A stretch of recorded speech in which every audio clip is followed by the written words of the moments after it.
Muito bem, pessoal, tô chegando com mais um corte do Palmeiras agora para vocês. Tem novidades no Verdão e também tem toda a repercussão na mídia esportiva falando sobre a convocação do Vitor Roque. Então separei dois trechos bem legais aqui para vocês, um da ESPN Brasil, o outro do Jogo Aberto, trazendo todas as informações do Verdão que está também se preparando aí para enfrentar o Santos amanhã, quarta-feira, e também focado no Flamengo na final da Libertadores, galera. Então vamos conferir tudo isso aqui agora, sem mais delongas, bora pro vídeo. Vamos lá então para a Academia de Futebol. Vinícius Nicoletti está com a gente porque a convocação tira então o Vitor Roque de jogos importantes do Palmeiras, né? Nesse momento aí de data FIFA. O portão abriu, hein, Vinícius?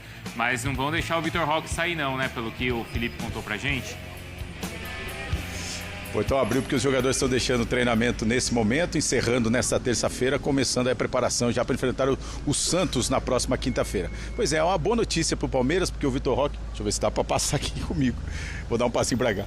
É uma boa notícia para o Palmeiras com a convocação do Vitor Roque, porque mostra aí a boa fase do time, a boa fase também do atacante palmeirense, mas o técnico Abel Ferreira vai ter que conviver com o desfalque do Vitor Roque nos dois jogos do Campeonato Brasileiro contra Santos e depois Atlético. Já não tem o Flaco Lopes, que vem sendo chamado frequentemente para a seleção argentina, então vai perder a sua dupla de ataque nesses dois jogos aí na briga pelo título brasileiro. E como você já destacou aí, essa boa fase do Vitor Roque vem chamando a atenção de muitos clubes na Europa. Certamente o Palmeiras vai receber proposta para o jogador no final dessa temporada, mas não tem interesse de negociar o Vitor Roque, pelo menos até a Copa do Mundo. Ele deve jogar na Europa, é um jogador muito jovem. O Palmeiras investiu aí 25 milhões de euros na contratação do Vitor Roque. Ele tem apenas 20 anos, vai fazer 21 em fevereiro do ano que vem, mas é um jogador que o Palmeiras conta aí com o desempenho, vai explorar essa boa fase do jogador, do atacante palmeirense na próxima temporada. E o Palmeiras também espera contar nas próximas temporadas com o técnico Abel Ferreira. Ele já tem na mesa a renovação de contrato, a informação está no nosso site espn.com.br, que falta apenas detalhes e o aval do treinador palmeirense para assinar esse contrato. Isso deve acontecer antes da final da Libertadores. Com um detalhe, não há multa rescisória nem da parte do Palmeiras, nem da parte do treinador nesses próximos 2 anos de contrato, nessa renovação que vai até o final do mandato da presidente Leila Pereira. E a última notícia é sobre o goleiro Everton, também está no .com.br, espn.com.br, a situação do goleiro palmeirense que teve uma fissura na mão. Ele machucou no dia 15 de outubro na partida contra o Juventude. A previsão é de 4 semanas para ele retornar ao treinamento. Já se passaram 3 semanas, ele deve ser avaliado nessa semana e nos próximos dias deve voltar a treinar. E aí fica essa questão, vai dar tempo dele voltar a jogar e ficar à disposição, pelo menos no banco de reservas, na partida decisiva da Libertadores contra o Flamengo? Essa é a grande questão por aqui que a gente vai acompanhar com todos os detalhes. Viu, Bruno? Continua com a gente aí, tá, Vinícius, da Academia de Futebol. A gente tem os números do Vitor Roque, então já são... Caramba, já são 50 jogos, cara. Passou rápido. Rápido, cara. Em 7 meses, 50 jogos, 17 gols, 5 assistências, 49 no alvo, 49 grandes chances criadas, 60 dribles completados desde a estreia então em março. O Felipe Silva está aqui com a gente, já que o Felipe trazia bastidores aí no Fala Fonte. Bem-vindo, Felipe. Primeiro é o seguinte, a convocação justa para vocês? Justíssimo. Justa, né? Justo. Tem ele ou Caio Jorge, eu acho. Assim. Ou o Pedro. É que o Pedro lesionou, né? Não, Então... claro, mas será que é uma vaga entre eles? Mais uma que o número tá lá. O número 9. Ah, tá. Acho que talvez o Richarlison fosse mais numa disputa com o Pedro, por exemplo. Se o Pedro tivesse numa condição, poderia ser levado ele, não o Richarlison. Entendi. Entendi. É com esse perfil, assim. Exato. Mas o do Vitor Roque, então, é justa, né? Eu acho muito justo. Eu acho que pelos números que ele vem entregando, ainda mais nas últimas partidas, era ele, o Caio Jorge, talvez o Pedro, ainda bem mais que o Richarlison, né? Se a gente for parar pra pensar. Bem acho. Se a gente quer... Os dois... Se a gente quer na seleção os caras que estão em bom momento, a gente tem que ver quem tá marcando o gol. É que o Richarlison é filhão ali, né? Tá com a vaga garantida. Tem essa confiança, pelo menos, ali do Ancelotti. Bom, e aí a gente está falando, né, Felipe, de um valor que o Palmeiras em março paga 25 milhões e que era um valor alto. E a gente até conversava aqui mais cedo, o Palmeiras, quando ele investe 25 milhões, é porque imaginava um retorno técnico, mas até também uma eventual venda. Sim. Até porque, como o Vinícius falou, ele vai fazer ainda 21 anos. Nossa, ele é muito jovem. Muito jovem. E aí já dobra esse valor? Porque a declaração do empresário André Cury para o Globo Esporte ontem é que o Palmeiras ele vai receber até o final do ano ali ofertas na casa dos 50 milhões de euros. Eu acho que talvez sejam números um pouco inflados, assim. Ainda mais ele quer tentar valorizar o atleta. Eu acho de certa maneira, assim, você é empresário, você vai querer valorizar seu atleta. Ainda mais um cara que está sendo convocado para a seleção. Se fosse falado de Manchester United, mas até agora não teve nenhuma movimentação no time inglês. Quem está de olho é o Milan. Mas, assim, de fato, o Vitor Roque ele é muito bem avaliado pelo futebol inglês, Bruno. Mas, assim, o futebol inglês quer o Vitor Roque, mas o Palmeiras não quer negociar o Vitor Roque. Portas fechadas para a saída, a gente pode dizer assim. O que o Bruno Andrade contou pra gente, Donk, é que o Rubem Amorim já tinha pedido a contratação do Vitor Roque lá atrás no Sporting. Quando veio a história do empréstimo para o Betis, né? Que aí ele não teria, ele não teve espaço no Barcelona com o Xavi e aí acabou sendo emprestado justamente para o Betis e não para o Sporting. E eu entendo o posicionamento do Palmeiras. É a maior contratação da história do futebol brasileiro, né, em termos de valor. Você liberar para um valor próximo, pensando no retorno técnico que ele já está dando, porque assim, não é simplesmente a conta de perder o jogador, você vai ter caixa e contratar um substituto. É o quanto que a coisa já deu certo e melhorou coletivamente a equipe. Lógico, quando chegar num valor muito alto, é complicado você pensar em recusar. Por mais que o Palmeiras hoje tenha uma condição financeira muito boa, vende diversos jogadores, consegue se manter a ponto de pagar 25, mas quando você fala de 50 para o futebol brasileiro, ficaria complicado. Para mim, muita questão é que talvez não se imaginasse um retorno e a gente falasse de uma venda do Vitor Roque pelo dobro do que ele foi contratado em menos de um ano, né? A coisa foi muito... Por mais que seja um jogador jovem, com teto muito alto, que já foi para o futebol europeu, foi para um Barcelona da vida, ainda assim, é muito rápida a dinâmica como deu. E olha que o começo foi difícil, demorou a sair os primeiros gols, já teve questionamento, será que vale tudo isso? Então, se você tirar a parte em que ele começa a dar resposta, é ainda mais rápido. Então, acho que esse é o principal ponto. E se fosse um outro modelo de administração, como é o Botafogo, por exemplo, né, Jailson? Aí já teria vendido, né? Já teria feito algum acordo, possivelmente, já para, assim, 1º de janeiro.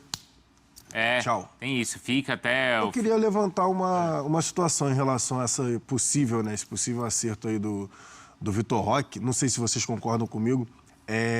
Observar o staff do Vitor Roque deveria observar bem se, de fato, né, receber essas propostas irrecusáveis, essas propostas muito altas, o próximo time. A questão, para mim, é a formação mesmo, formação tática do time. Boa. Porque... Ao meu ver, já ficou muito claro que o Vitor Roque, quando tem que jogar isolado, né, de costas como pivô, ele não se sai tão bem. Então, teria que ver um time que jogasse com a formação próxima de ter uma dupla de ataque, ou que seja, por exemplo, o United. Vamos pensar no Manchester United. O Manchester United atualmente está jogando com o Matheus Cunha e um Belmô atrás do Chesco, tá? Se ele fosse pro Manchester, ele seria o cara no lugar do Chesco. Seria a referência. Aí teria que ver se o Matheus Cunha, que seria o mais próximo disso, ou o próprio Belmô, se eles fariam aquelas mudanças de posições para justamente o Vitor Roque ter essa liberdade de movimentação. Eu acho que esse é um ponto que tem que ser considerado para não chegar ao ponto do Vitor Roque bater e voltar de novo. Aqui nós temos os jogos que restam para Palmeiras e Flamengo até o final do Campeonato Brasileiro, inclusive 2 partidas atrasadas. O que chama atenção é que eles vão atuar mais fora de casa. As 2 equipes, da mesma maneira, não é?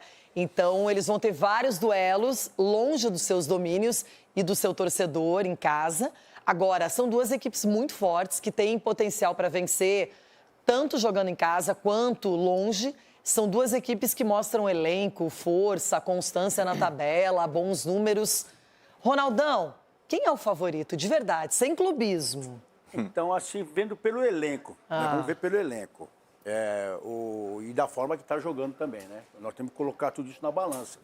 E as dificuldades para se escalar o time também. Eu vejo quem tem mais elenco que pode chegar e mais longe é o Flamengo.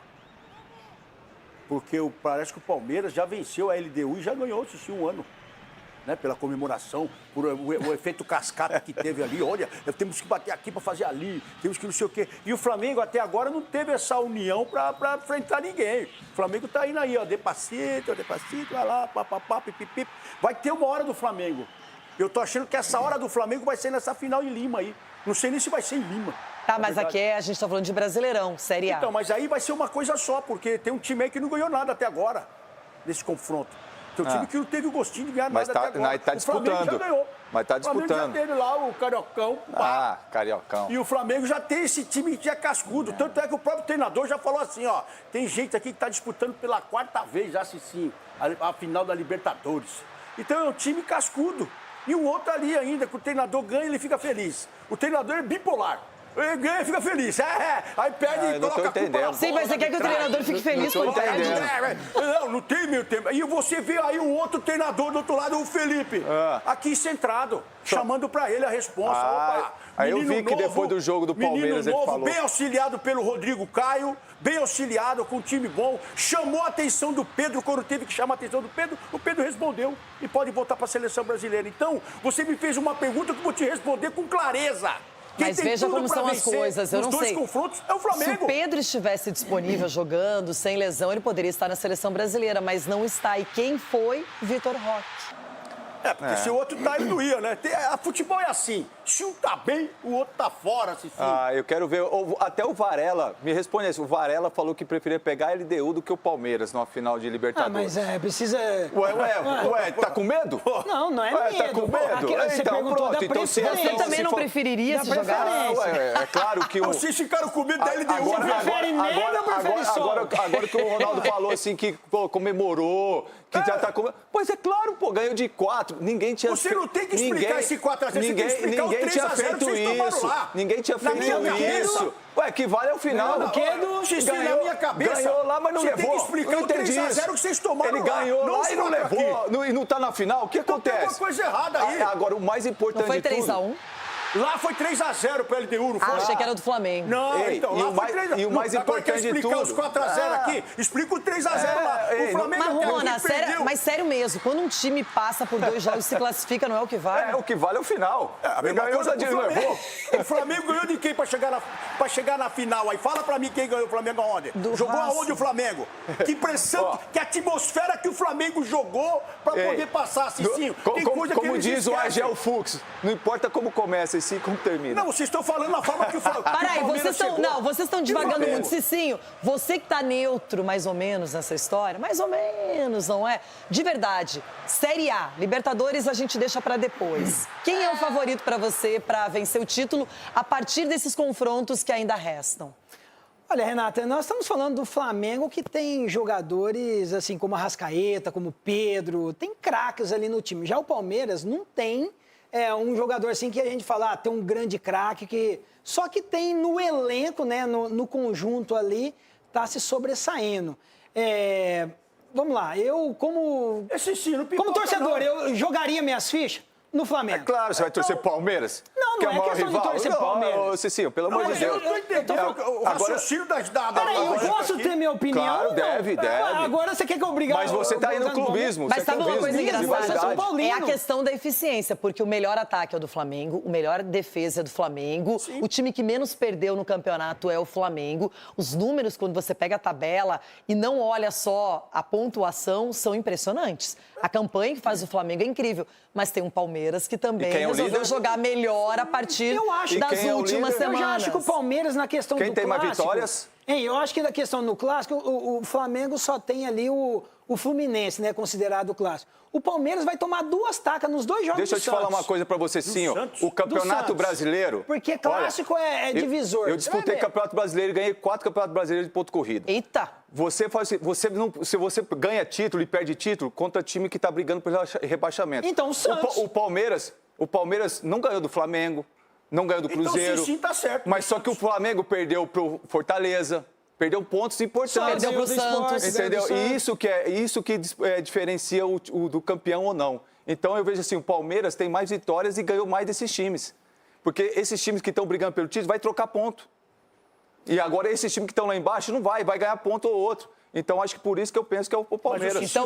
Então é isso aí, né, galera? Então o Verdão tá se preparando aí pro jogo contra o Santos no meio de semana, né? Então tentando manter a liderança do Campeonato Brasileiro, precisa da vitória para continuar ali na liderança e tentar se manter ali, né? Principalmente porque o Flamengo está colado ali com um ponto de diferença, então o Palmeiras não pode bobear nessa reta final aí, precisa da vitória, né? E também, já pensando também na final da Libertadores contra o Flamengo, que é um jogo aí que promete pegar fogo, né? Então tá tendo essa polêmica aí nos bastidores para decidir aonde que realmente vai acontecer essa final. Só espero que não seja em Brasília, né? Senão o Flamengo vai estar praticamente jogando em casa, né, galera? Mas no geral aí, o Verdão vive um grande momento. O Vitor Roque acabou de ser convocado na seleção brasileira aí, teve uma oportunidade, né? Então, de certa forma, isso traz